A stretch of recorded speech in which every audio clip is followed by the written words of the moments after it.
card is up for grabs, becoming Goldman Sachs. The bank behind it is getting out of customers' lending world. For months, big banks, including JP Morgan Chase and Synchrony Financial, have been vying on the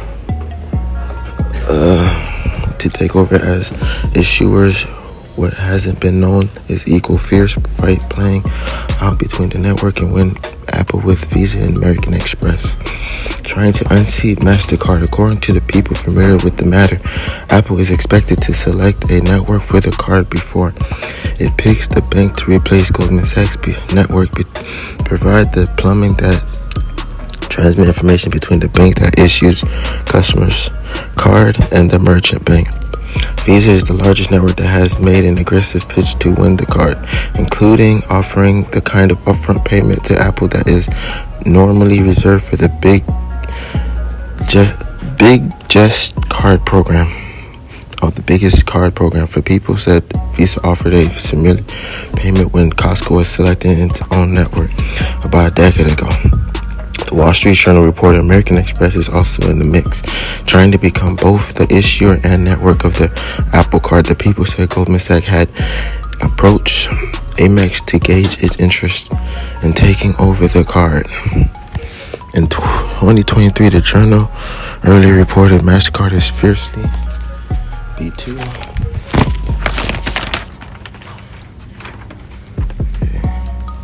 Okay, it says trying to keep its role as the network on the card. The people added Apple is one of the biggest co-branded credit card programs and network made money when more purchase volume is flowing over their rails. Apple is one of the biggest co-branded credit card program and network makes money when more purchase volume is flowing over the rails. But there is a much bigger picture with Apple. The tech giant is increasingly becoming the epicenter of the consumer daily payments of other financial habits. Big banks and networks for 5 years have been very wary of Apple ambition and to have taken steps to keep the tech giant from making more inroads in consumer finance while seeking to be close to Apple. The network that locks in the deal is expected to stay close to Apple's future payment efforts. MasterCard, for example, has exploded using its fintech, Finicity, which has software that plugs into consumer bank account with their permission to enable the customers to see their deposit account balance within the Apple ecosystem. According to people familiar with the matter, Goldman Sachs has been trying to upload the Apple credit card since at least early 2023. A deal, if completed, with conclude the final chapter of the Goldman Sachs felt fury onto customers, leading the Apple credit card program has roughly $20 billion in the balance, making it one of the most biggest co-branded deal and move issuers. New Corp, owners of the Wall Street Journal, has a commercial agreement to supply news through Apple services. Okay, that's interesting. Visa bids for Apple credit card.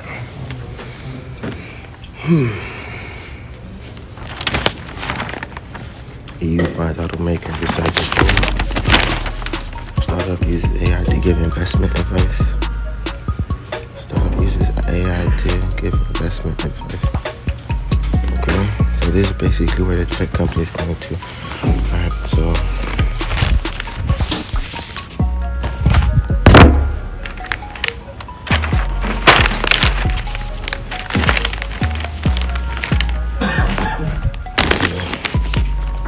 artificial intelligence is coming to a world of investment advice, and it can speak in Gen Z slang. That is the pitch from Astra Finance, a wealth management startup led by an ex-Google executive and backed by the former chief executive of Swift banking stalwart UBS. Arsta is rolling out an AI assistant that can dispense financial advice and spoken conversation, and in any preferred tone and argot, even for the 20-something millionaire set. Low-key gonna break down our investment plan. Are in an Astra assistant said, responding to clients' query on his investment portfolio. No cap. Your portfolio is fire. No cap is an assurance that the statement that preceded or followed it is indeed factual. The AI tool won't recommend any investment that don't match customer started appetite for taking risks, and it definitely won't trade on its own without the user consent. It isn't that kind of artificial intelligence, but it can walk through the pros and cons specific stock, point out costing, saving, tax strategies, and offer advice on someone might tweak their investment strategies if they can pay a cut. Many wealth managers are exploring ways that AI can support human advisor. Behind the scene, the Shirley Penny, CEO of Dynasty Finance Partner, a platform for independent advisors, but bots that engage directly with clients are still relatively rare. It's really about utilizing AI to minimize some of the back office operation, Penny said. Adding this to the tool can be used to fill out the forms or draft notes to clients. It's still pretty hard for AI to tell someone they should sell their business, on that they should still retire, or to give advice when they're going through a tough life event is a divorce. Arsta led the C Center Group is betting that younger value mobile app convenience and lower fees over the face-to-face advice their parents and grandparents receive from traditional finance advisors, essentially relationships that is available on your phone at any given in time, said Sengupta, Arta CEO and co-founder. Arta, whose platform is also available through a desktop app, isn't the only upstart wealth management firm taught in mobile service or even pushed into AI just weeks later. Robinhood Markets unraveled an AI assistance for its brokerage platform. And with fees, many financial services under siege from low-cost options, nearly banks and brokers are eager to provide financial advice to a wealthy clientele who pays higher fee. Our Tub platform is currently only available in accredited investors, meaning users will need over 6 figures in asset to qualify. The company is also looking for license its technology to other financial firms. Ralph Harmer, a former CEO UBS and then ING, said AI tools are like Arsta can reshape the financial advice industry. He doesn't think AI is coming for financial advice job. How can you use technology to bring that to a much wider part of the market, said Harmer, who is an investor and advisor at Arta. It says it isn't nearly directly in competition.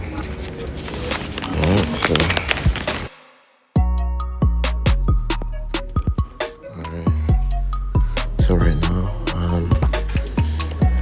let me just read it and make sure I'm done. The project is being put together in conjunction with the Norwegian government and Celsius, Norway, largest supplier of district heating, which runs the waste to energy site. So basically, it's a fund that is like the highest up when it comes to like the supplying or the fact that it said Northwest largest supplier of district of heating. So they're basically top rank, and it's for waste to energy. So I'm gonna try to see if I could use funds like the close-in funds to match it, maybe, hopefully, and we could use that to invest. But it also says can be broken down quickly. Biogenic waste include trash that can come from organic sources such as food scraps and garden waste. It's after sorting, the waste is burned into. So the waste gets burned and then with energy created used to heat the city of Oslo. A company in retrofitting the plant with carbon capture system to collect an estimated 90% of emissions from burning. Those emissions are then compressed and skipped to be stored under the ocean floor in massive convert left from oil and gas exploration by burning and storing the emission from biogenic waste. Health Fund Celcio creates high-value carbon remove credit, which is planned to sell to Frontier. Plants normally draw down carbon dioxide or CO2 from the atmosphere when they are burned. The CO2 is released, but at the Norwegian incinerator, and carbon is immediately captured and CO2 is thus taken out the atmosphere cycle. When biogenetic waste is sent to landfill, methane is emitted. Once it's breakdown, methane is much more potent in terms of the effect on global warming than CO2. So we're gonna leave it at that. So I'm trying to see what funds is in here that I can invest in.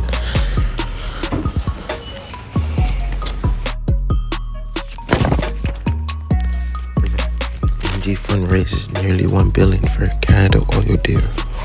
Water's NG Fund has raised nearly $1 billion to invest in Canada oil and gas sector as private equity firms plans to repeat with an other producer a consolidation strategy. It follows with, when they say consolidation, think of puts, short puts, and short calls. With short puts and short calls, what happens is you focus on the stock to trade between a range. So that's why it's like that, because it's trading between the range. Okay, it says the water energy with Start Corona Resources in its previous fund. The Calgary, Alberta-based firm has wrapped up its Waterous Energy Fund with 1.4 billion Canadian dollars, equivalent to about 978 million, virtually the same amount it collects for its debut fund that closed in 2018 and was invested entirely in Start Kona. Waterous raised an additional $700 million to fund Start's acquisition. It says Waterous last year acquired a majority stake through two separate stock purchases. The publicly traded Green Fire Resource, an oil sand operator in Alberta, Arthabaska region. The investment was the firm's first from the new fund and accounted in roughly 30% of the fund capital, said Adam Waterous, the private equity firm manager partner of chief executive.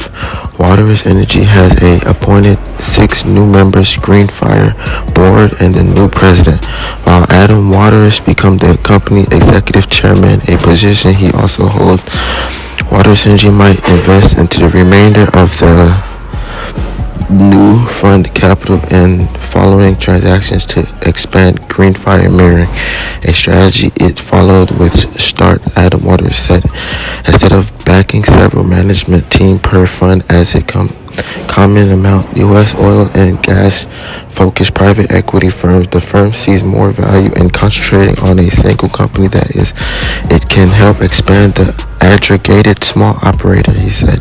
Waterous NG has invested about $1.9 billion across 10 add-on acquisitions since it formed Start in 2017, turning it into Canada's 5th largest producer with an average daily output equivalent to 187,000 barrels of oil. In 2023, the company went public on Toronto Stock Exchange. It's very difficult in Canada for small subscale oil companies to be able to attract capital by consolidating them. Therefore, we've been able to take advantage of operating cost synergy. Waterous said that the Start, he sees similar acquisition opportunities for Green Fire and Alberta, a region in West Canada, and with Stars isn't present, he added, investing into a single company makes it easier for private equity firms to take it public once it reaches the contained size, reducing the size of ending with fund assets and firm can't sell. Waterous said, when you put it all through capital on a small business, you do not have to depend on a corporate sale for liquidity. He said, you can just take the business public when it's big enough. He decided, check that on recording, it says he decided to say whether Waters plans to keep Greenfire public while seeking to expand it. Private firms that take portfolio companies public usually sell the shares to return the money to investors.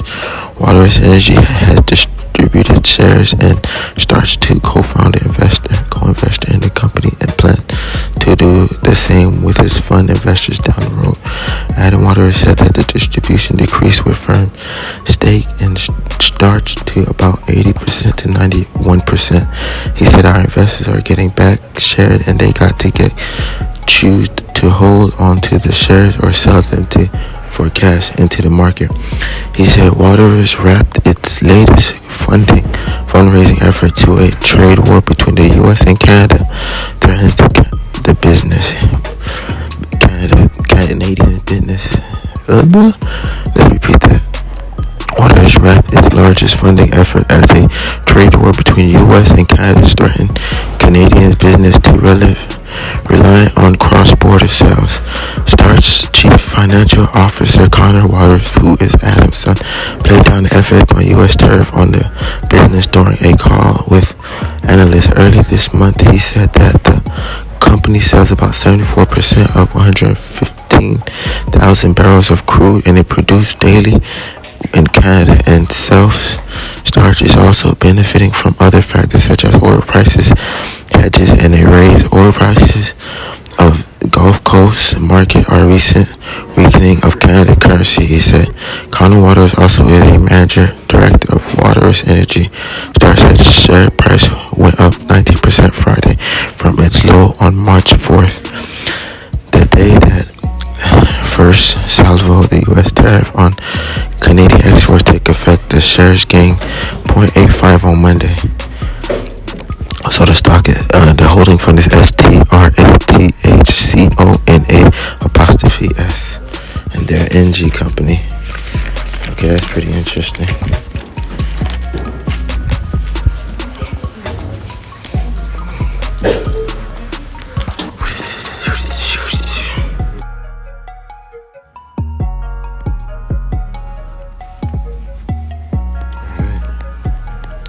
Classifying a company's according to growth or value. Fundamental analysts usually classify companies as either growth firms or value firms. The many ardent investors argue that growth and value investing are two sides of the same coin. Even though growth investing and value investing are associated with long-term investing, not necessarily. Growth and value can be traded short-term as well.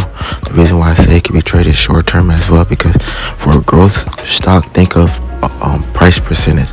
The stock would move by price points, so 11, 12, 13, 14, and then value stocks don't need to move by price performance. How would they move is by volume, so like volatility. So it would move it would go based on, like, let's say the volume increase and the stock is at 60. If it goes to 61, it can make you $100 on long-term options.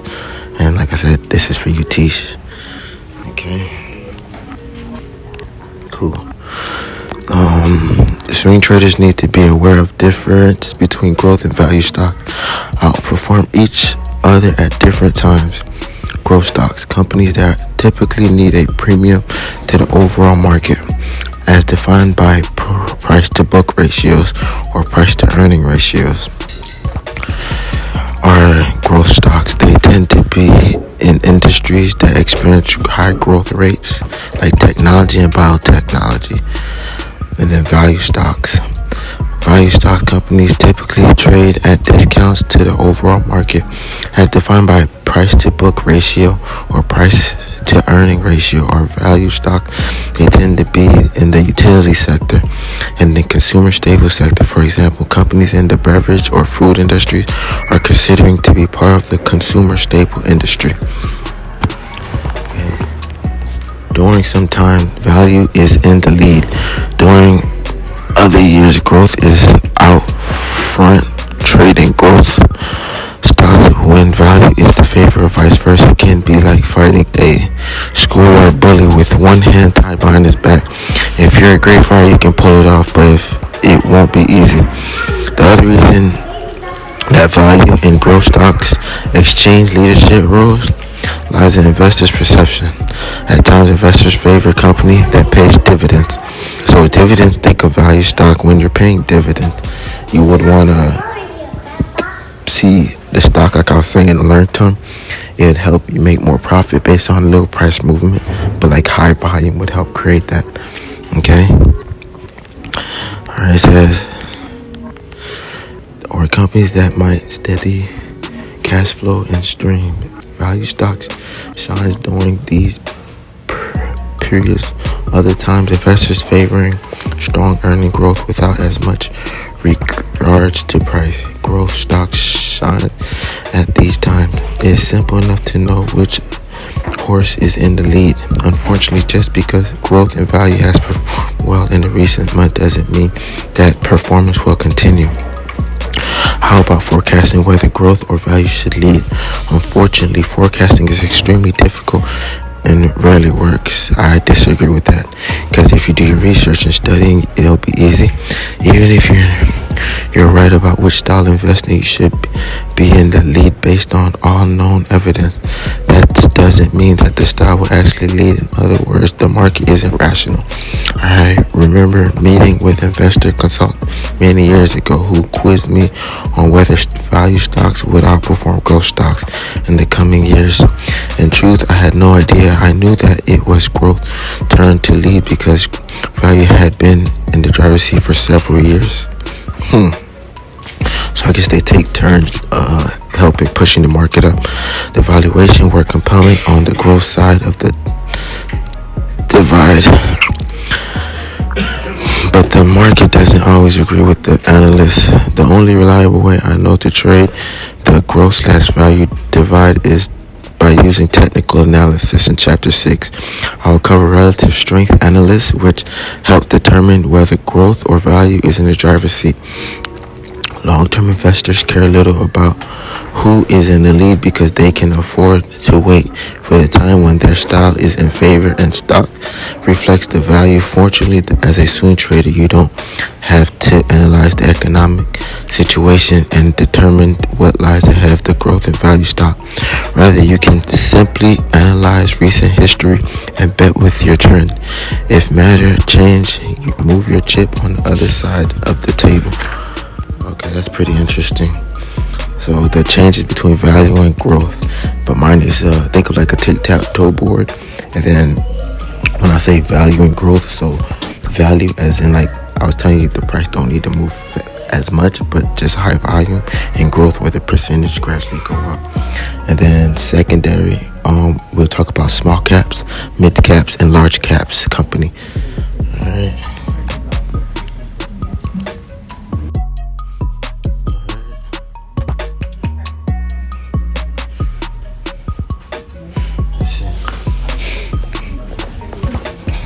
Alright, so we have this is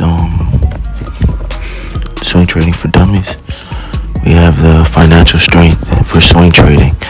It's telling you that the amount of research you conducted beyond the cursory examination presented here depends on the type of swing trader you are. More work can help you make better decisions, but there isn't enough time in one day to closely examine several companies. One shortcut is to look for balance sheet ratios provided, for example, on Reuters financial website, Reuters, Reuters, which can quickly tell you a company's debt and liquidation positions. So a quick ratio, so we have 3 columns: company, industry, and sector. Financial strength. Quick ratio for the company is 0.73. For the industry is 1.09, and the sector is 1.19. Quick ratio, current ratio, 1.01 for the company, 1.43 for industry, and 1.49 for sector. Long-term debt to equity, you got 33.10 for company, 56.70 for industry, and 35.03 for sector. And then we have total debt to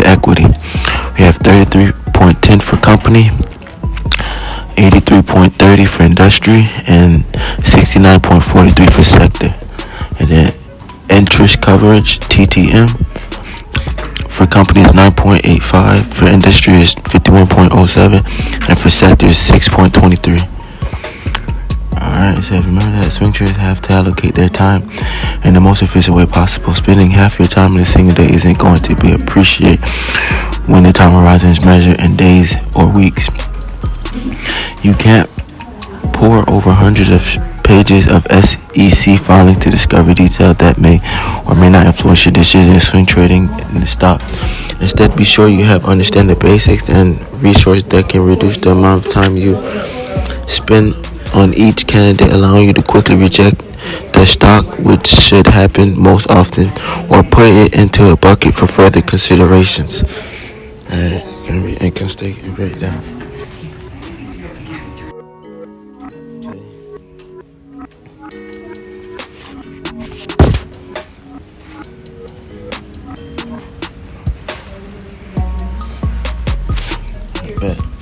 So it says, after revenue and income statement, list a firm gross profit, which is the amount of profit left over after a company subtract all direct costs related to making a product or provide a service, which is cost of goods sold. An example best illustrates these terms. If Dummy Corporation reports sales of $10 million in 2019, do not doubt to the success of swing trading for dummies. The firm cost of goods sold would include the cost of printing books, hiring yours truly to write it, paying editors to proofread it, and more. These are all directed costs. You wouldn't include any indirect costs like the salary of a CEO and the circulation of cost of goods sold because they aren't directly attributed to the cost of the book. Gross profits are often calculated as a percentage of sales. The higher the ratio, the more profitable the firm. Often companies receive higher valuations because higher gross profit margins. After gross profit, the next main heading in the income statement is the operating income. Operating income is what's left after taking out all indirect costs from the gross profit figure. Indirect costs including selling, general and administrative costs. Marketing, for example, is considered an indirect cost. The cost of electric and office desks are also indirect. Subtracting these items from gross profit yields operating income. Okay, so the cost of electricity and office desks are also indirect. Subtracting these income from gross profit yields operating income. So I would have to subtract from yield for profit yield operating income. Check that's done. Finally, a few more subtractions are made from operating income to arrive at a net income. The bottom line, subtract interest expense like interest payments on debt and tax, you can get net income. Net income is usually presented in dollars and as a per share figure. That is, companies divide net profit by the number of shares the company has outstanding in order to calculate income per share. Okay.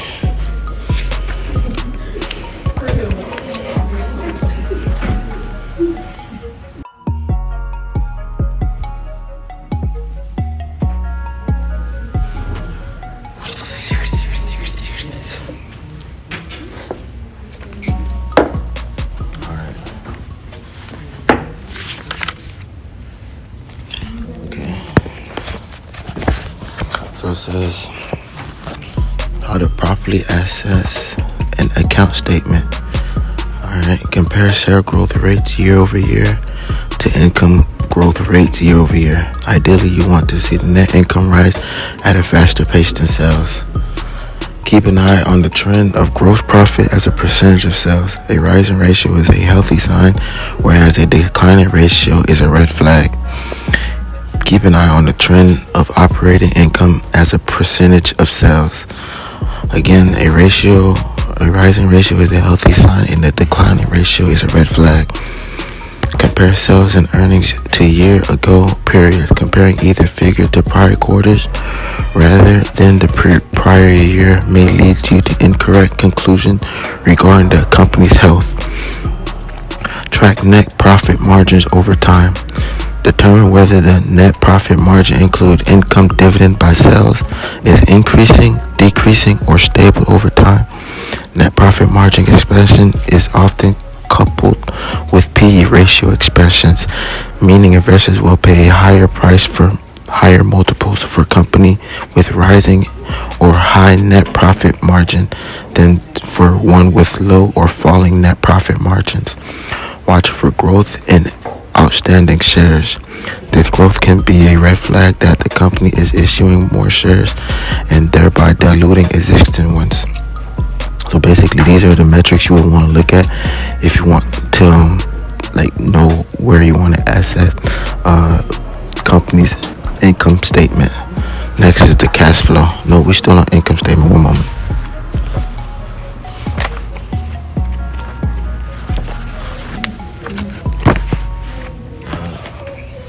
Alright, so we got gross profit as a percentage of sales.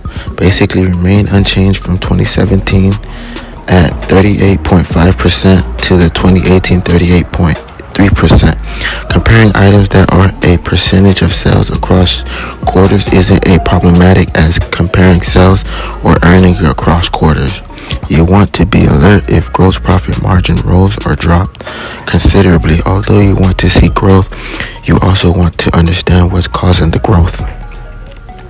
Operating income as a percentage of sales falls from 27.8% in 2016 to 26.70% in 2018. This decline isn't concerning for two reasons. The absolute number of the declining in sales is more inappropriate. Importantly, the reason of the decline is a bad reason.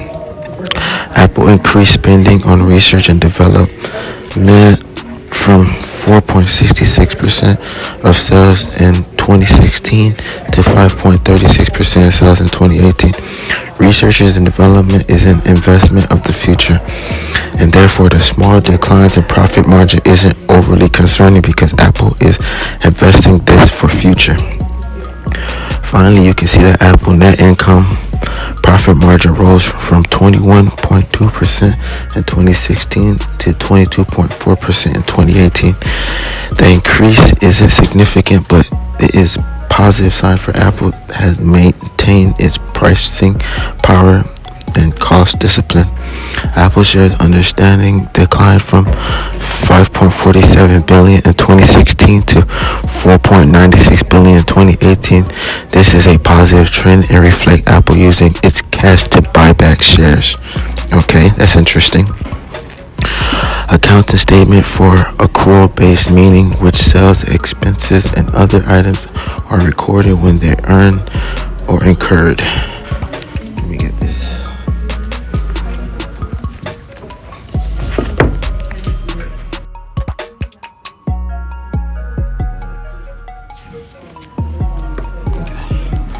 According to statement, accrual based on meaning this sales expense and other items are recorded when they earn or incurred, not when cash is actually received or paid. For this reason, swing traders and investors need the important bridge to determine how much cash is actually came into the company and that how much cash went out. The cash flow statement solves the problem. It tells you how much cash a company generated. Cash flow from operating activities, what it did with the cash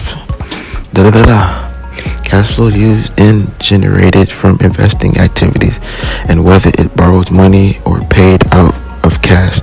Cash flows from finance activities. The cash flow statement breakdown. Alright, this is the breakdown for cash flow statement. The first section of this financial statement details cash flow used in or generating from operating activities. It starts with net income and makes various adjustments to tallying up how much cash was generated or used during the period, ending with cash flow from operating activities. What kind of adjustments are made? An increase in inventories reflect a use of cash, therefore should be subtracted from net income. On the other hand, a company add back non-cash expenses taken out of net income in income statement. Non-cash expenses are costs a company recognizes on its income statement that aren't actually paid out. For example, if a company owns a car used for business, it may recognize a $5,000 non-cash expense in 1 year to reflect the car loss of value. That expense lowered net income, but doesn't actually reflect a $5,000 cash payment. For that reason, depreciation expenses are added back to the net income in the cash flow statement. Okay? As a swing trader, don't get caught up into details. The most important item of this section is cash flows from operating activities. The bottom line, this shows whether the company actually generated cash from its business during the period. A company can report strong net income and have negative cash flow if majority of sales are on credit. For example, look for cash flow from operating and the consistent with net income. That is, they should have rise together and fall together. Let's repeat that. It said look for cash flow from company. Look for cash flow from operations to be consistent with net income. They should rise together or fall together. The second section of the cash flow statement is the cash flow from investing section. The most important item here is usually capital expenditures, or the costs incurred to maintain, upgrade, or acquire physical asset. Generally, the smaller the level of capital expenditures related to sales is better. The third and final section of the cash flow statement is the cash from financing activity section. The part of the statement shows any dividend paid and any issuance or company of debt of stock. Ideally, a company can sustain its operation from the cash it generates internally, but sometimes the company looks outside itself to fund growth. It may borrow money or issue shares of stock. Issuing stock dilutes. It may borrow money or issue shares of stocks. Issuing stocks dilutes and the value of other shareholders. Equity and borrowing money may steadily the company with a debt burden and difficulty to bear. How to properly assess a cash flow statement. Always look at a cash flow statement with these points in mind so you can move more easily and spot company strengths and weaknesses. Compare cash flows from operation to net income. Net income rising with cash flow declining is a negative sign. Bad. Falling net income with rising cash flow may reflect a high level of non-cash expenses. Keep an eye on capital expenditures and the cash flow from investing activities related to the sales. The higher the ratio, the less cash is available for dividends, share buybacks, research and development, and so on. So cash expenditures are necessary for any business, but firms with low capital expenditures can generate higher growth rates and return for shareholders. Look at the method of companies depend on for its cash. Does it generate its own cash from operations and not need to borrow money, or is the company issuing stocks and heavily borrowing to make ends meet? Answering yes to the question is a good thing. Yes to the second question is not. Okay? Look for major changes in cash flow from financing activity section. A large amount of debt issuing may be a red flag. Payments of debt, on the other hand, is a good sign that the company is leveraging itself. Watch for a large item or breaks in historical level of cash flow. Both can signal major events like acquisition or payment of debt. Paying down debt is generally a good thing, whereas acquisition can be a good or bad unless acquisitions are a part of a firm's strategy. Okay? I'm often wary of them. A recent KPMG study found that 70% of mergers and acquisitions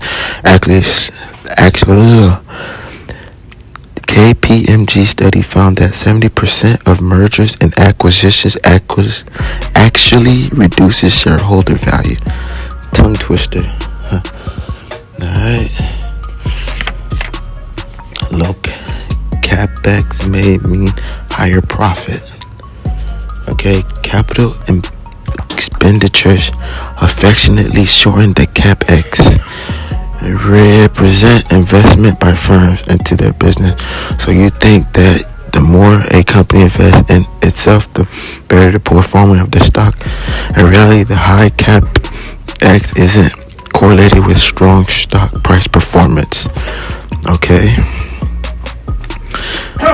It says there is a strong evidence that firm with the highest level of capital expenditure suffers from the worst performance across the entire stock market. 5 portfolios are formed, ranging from its firm with the lowest to the firm with the highest capex to sales ratio. The portfolio are rebalanced each December 31st using the last 12 months sales and capital expenditures. Those firms that engage in more capital expenditures provide investors with worse returns, while those that had the lowest expenditures had overwhelming better returns, more than 3.5% per year higher than the S&P 500 index over almost half a century. The two sections Siegel identifies as having the lowest capex to sales are the healthcare sector at 0.07 and consumer staple sector at 0.04. Interestingly, the health sector posted the best returns of all sectors in the market between 1957 and 2003. Notice that Twitter reported a net income of $950 million and one of the 9 months ending in September 30, 2018, but generated cash from operations of $1.0 billion. Capital expenditures were $409 million during the 9 months, consuming 40% of cash generated from operations. The main drag on the cash flow investment and activities is a large investment remarkable securities of $4 billion, because the gap between cash flow generated from operations and cash flow being invested activities. Twitter borrowed $1.1 billion listed as proceeds from insurance convertible notes.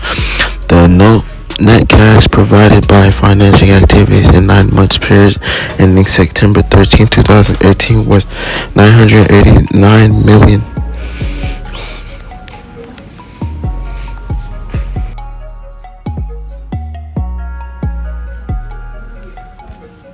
Alright. So we have the wide moat. So it says 100 years ago, a castle often used moat as a defense mechanism to prevent to be attacked from successfully penetrating the wall. From attackers from successfully penetrating the walls, an economic moat is similar to its degree of competitive advantage. A company that has that prevents companies from taking small market shares. What the hell did I just say?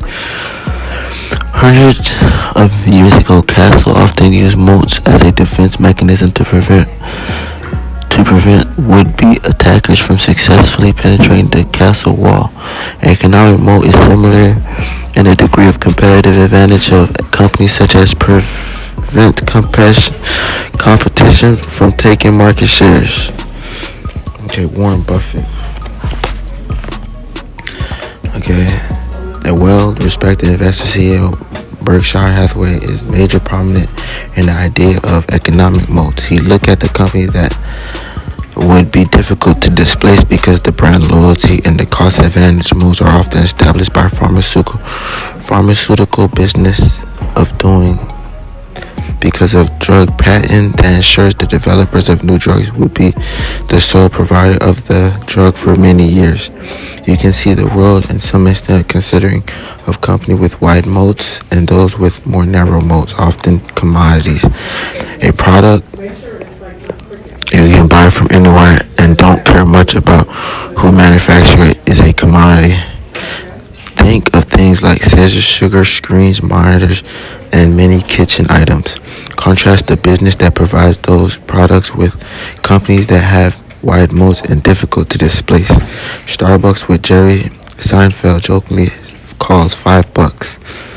Okay, so like basically like the cheaper.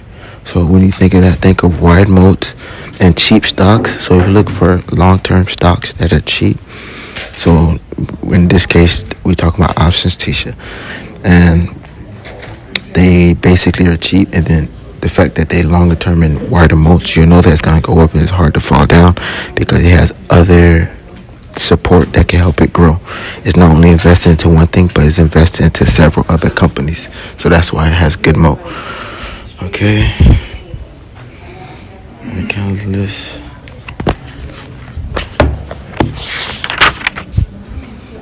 Account list originally from us. SMS that caught me. Okay. Valuing a company based on data you gathered. Okay, you may feel like you can charge people for advice of it. No. Wait. Okay, understanding the two main methods of valuations. The relative valuation method is likely the method you'll use most often as a swing trader. Relative valuation is estimation a company value based on what its peers in the market are trading at. The model may be based on earnings using the price to earning ratio, for example, sales, price to sales ratio, book to value, price to book value, or a dozen of other ratios. Alright, by far the price to earning ratio, PE, is the most common relative valuation. For example, if Macy and Dillard trades for 12-time earnings, then gosh darn it, maybe Cole should too. Maybe it's even deserved to trade at premium to Macy's because the earnings are expected to grow faster in coming years.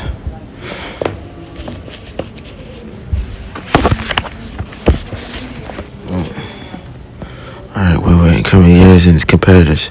Or perhaps Cole deserves to trade at a discount to its competitors because it has a lower net profit margin, net income divided by sales than its competitors. You can get the idea. An absolute valuation method is calculated independently of the valuation of its company's peers. Instead of drawing conclusions based on what Macy or Dillard is trading at, an analyst valuation shares of Coles determined by valuing based on a company's earnings, cash flows, or determining. Okay. An analyst value shares of Coles determines a value based on a company earnings, cash flow, or dividend. Corporate valuations differences arise primarily out of disagreements over expectations of future earnings. If it were possible to know with certainty how much a company would make in the next 10 years, there would be a little disagreement of value of the companies today. Relative valuation methods are easy and fast to calculate than the absolute valuation method models. Swing trades usually rely on relative valuation models because of the complexity and time commitment inherent in absolute valuation models. I'll address both here so you know that two basic methods of analysis exist, but because the book is targeted to swing traders, I don't go into more detail on how to construct absolute valuation model. Implementing the swing trader's preferred model. Choosing the right price. The metric can be P ratio, sales ratio, price to sell, or enterprise value to earning before interest and tax, EV divided by EBIT. Figure out what multiple your security should trade at for that multiple. Determine what correct PE or any ratio is no law. Determining what a correct PE ratio or any ratio is no easy task. The best way to start off is to look at the average PE of the industry. Then decide whether the company is assessed and deserves to trade at the premium or discount to the industry. A company can grow earnings faster than its industry. It's gradually awarded a higher PE than its competitors. Okay, a company with a higher profitability ratio, such as higher return on equity, which is a net income divided by average shareholders' equity, is also generally awarded with a higher PE ratio.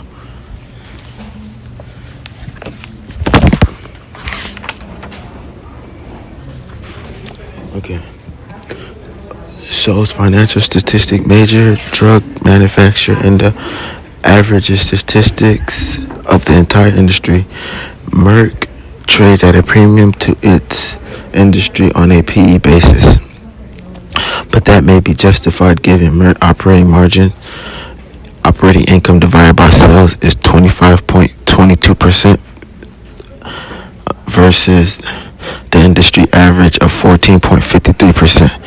In addition to Merck, this figure shows statistics for Bristol Myers, Pfizer, and Sanofi. The acronym TTM stands for trailing 12 months, so the previous 12 months. Okay, figure 7.5, the key statistics of several large drug manufacturers relative to its industry. So we have 12 different columns. We have the stocks lifted above and plus the industry on the side. And then we have market cap, employees. Let me just show you. Yeah. You really can't see it, but that's the column, the way it looks. Okay. We got market cap, employees, quarterly revenue growth, YOY, year over year, relative 12 months, gross margin 12 months, EBITDA 12 months, operation margin 12 months, net income 12 months, EPS 12 months, PE 12 months, price to earning growth 5 years expected, and price to share 12 months. Alright, so that's on the side, and then now it's showing market cap 131 billion. So we have MRK, MBY, PFE, SNY, and then the fifth column is industry. Market cap 131 billion, 53 billion, 164 billion, 130 billion, and 770 million for the industry. Employees, then we got 60,000 employees, 43,000 employees, 98,000 employees, 100,000 employees. Then we have quarterly revenue growth 12% per year, 21% per year, negative 2% per year, 2% per year, and 11% per year for industry. Then we have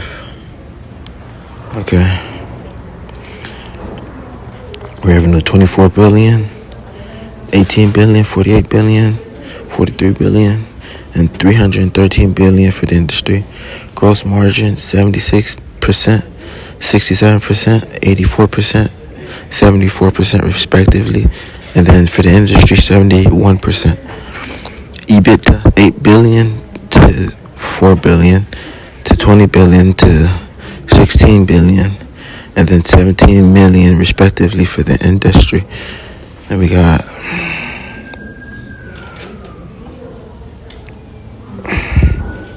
operation margin 25%, 17%, 30%, 20%, which I said, and 50%. I doubled that.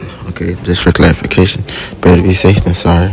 Net income 5 billion, 2 billion, 7 billion, 6 billion, and negative 904K for the industry. Then the EPS is 2.4, 1.0, 2.1, 2.5, and nothing. And then PE ratio 24.5, 25, 11, 22, and 21 for the industry.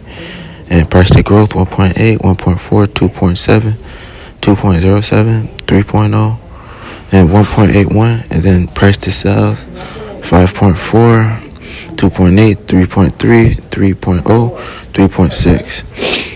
Okay.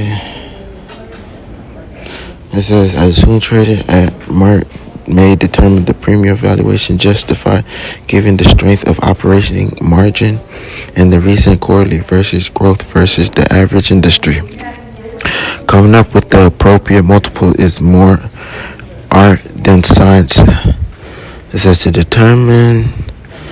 first determine whether the company should trade at a premium, discount, or inline multiple versus the industry. If a company should trade at a premium or discount because earning growth and operating margin or return on equity is higher or lower than the industry average, determined by an approximate size to the premium or discount by measure how much higher or lower the company's growth or margin are versus the industry. For example, a company growing twice the rate of its industry may be worth a price multiple twice its industry average. Alternatively, a company that growing at half its rate of its industry may deserve to trade at a discount that half of the industry's average. Don't let the analyst do the thinking for you. We can finish this. If your head is swirling with the idea of valuation in company, you may be asking, can be an analyst just tell me what to think? Analysts make big bucks to look at firms inside of and out of tell me whether to buy or sell them, right? Wrong. Well, not about the big bucks part. Analysts are well compensated, maybe too well compensated to form opinions on companies. They provide a valuable service. They spend their time looking at a handful of companies, usually in one industry, and issue to buy and sell recommendations for the masses. But there's something you should know about Wall Street. It's largely a big boy club. There, I said it, because it's a club. Firm don't always have the best interests in mind, because analysts can sell a buy recommendation to anyone with money, and you can you can only shop around to sell recommended to people who actually hold the stock already. The numbers of buy recommendation out there is far outnumbered the number of sell recommendations. So if you issue an opinion to buy stock, you can shop that opinion to literally anyone in the money. But issue a sell recommendation to target your audience shrink dramatically. In the late 1990s, major investment banks like Morgan Stanley or Merrill Lynch often issued a buy recommendation right after selling the company stock to the public. The work like clockwork, day in and day out, as investors rolled stocks down into the pennies, literally after being assured that the stock. Those smart Wall Street analysts that all these the market collapsed in 2000, bought calls to reform, and the public learned that analysts often privately ridicule the very company they publicized endorsed. The reform of Wall Street is a good thing, but analysts says may have unknown conflict. Moreover, as a group, analysts are often wrong about the timing of the buys and sells. 2005 Wall Street Journal entitled "Analysts Keep Misfiring the Sell Ratings" found that stocks with large portion of sell ranks, this is with more sales rating than buy or hold ratings, perform before than stock with no sell rating and only buy and hold rating. Do not rely on the market analysts, but buy and sell recommendation to help you determine whether a stock is good or not. You need to use your own judgment. This recommendation also extends to the area of TV, specifically in various stock pricing programs like CNBC and Fox. I'm amazed at how much traders and investors get stock picked from these programs, don't realize that millions of others are watching too, and the mass is often wrong when it comes to the market, even when it includes top of Wall Street and analysts. Use your knowledge use your knowledge in this chapter to help determine whether appropriate multiple of this company you're interested in buying. For example, a company with low cash and heavy debt burden, but it comes down across an opportunity where the valuation doesn't make sense. Don't buy shares in the stock. You may find companies growing and sales earning to 40% annually. Rate trading for a PE ratio of 75 to 100. Don't let the growth rate lull you into accepting outrageous price share. You can use other financial ratio and evaluate companies relative to its peers. Remember that the higher and lower allowance is things profit gain margin growth rate, and efficient ratio. Don't let me come out being foreign. It's not gonna get it. Alright, so tomorrow we can focus. We're on this swing trades for dummies. And we'll focus on chapter 8, finding companies based on their fundamentals for tomorrow. We just want to find this chapter interesting because it's what we're on. We're talking about funds, which is what grabbed my attention was the chart that they put for the fund. It says the total returns, and this for growth funds, large cap index, which has the Russell 1000 growth index and value index, mid cap index, Russell mid cap growth and value, and small cap growth and value.